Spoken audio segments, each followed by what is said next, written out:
On a ici une fonction petit f de R dans R qui est convexe et on suppose de plus que f tend vers 0 quand x tend vers plus infini. On nous demande alors de montrer que f est à valeur positive. Pour cela, on va raisonner par l'absurde, c'est-à-dire on va supposer qu'il existe un réel x0 en lequel f de x0 est strictement négatif.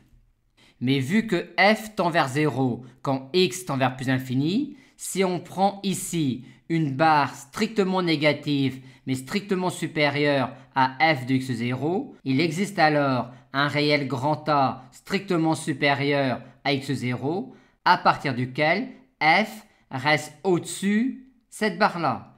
En particulier, il existe alors un réel x1 strictement supérieur à x0 tel que l'image de x1 par f soit strictement plus grande que f de x0.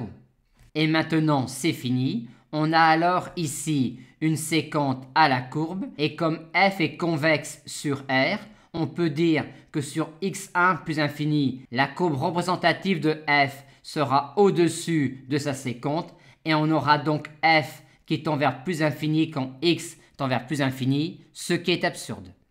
On garde maintenant uniquement f convexe sur R et on suppose cette fois-ci que la courbe représentative de f possède une droite asymptote en plus infini et on nous demande alors de déterminer la position relative de la droite asymptote et de la courbe représentative de f.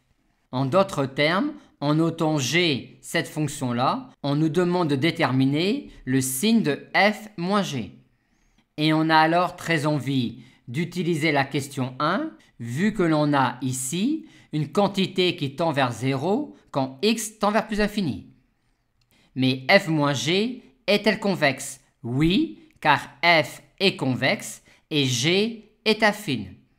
Et ajouter ou retirer une fonction affine à une fonction convexe nous donne encore une fonction convexe, vu que pour une fonction affine, on a g de lambda x plus 1 moins lambda y qui est égal à lambda g de x plus 1 moins lambda g de y pour tout xy et tout lambda.